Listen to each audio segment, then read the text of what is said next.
there's lots of noteworthy things that came out of the June 2011 federal budget. Even though many people call it a status quo budget, we want to talk today specifically to some important changes that came through for small business owners. And we want to talk about individual pension programs. These have become very popular in recent years and for some reason got on the radar with Canada Revenue Agency, and policy got pushed forward into the federal budget.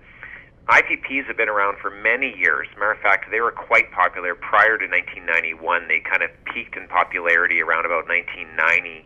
And then in 1991, legislation changed, and they required owner-managers to do certain things when they set up a pension plan. But one thing that happened in 1991 is they opened the door for owner-managers to have an IPP without including other employees. And that began the next drive of popularity on IPPs. And the appealing thing about IPPs have always been the ability of an IPP to retroactively backdate their implementation. And this is called past service. So what happens is a company registers a pension plan retroactively, and they pick up years of service for an employee, and they pick up sort of the benefit that got missed by not having a pension plan. Now what happens is every year since 1991, that past service starts adding up because you get one more year every year that goes by.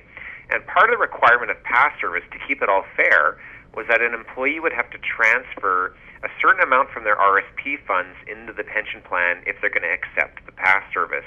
And what this did, it's very simple, is it ensured that in those years of past service, the employee didn't have an RSP and a pension plan in the same year.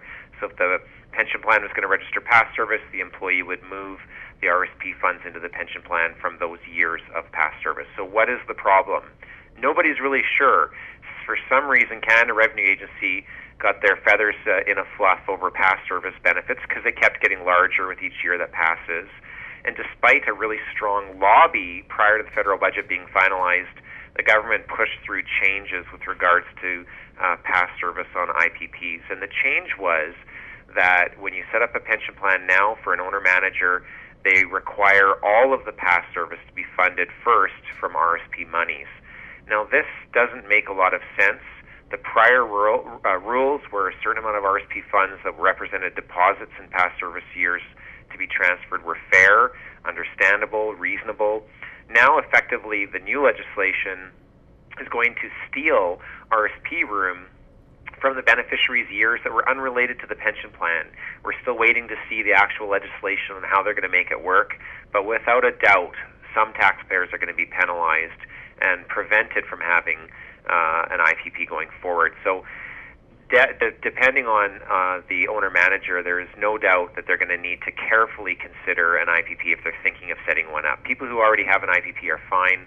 Those who are thinking about setting up an IPP are going to be dealing with likely a very sad day indeed. For more information on pension plans, check out the courses that are offered by ILS Learning.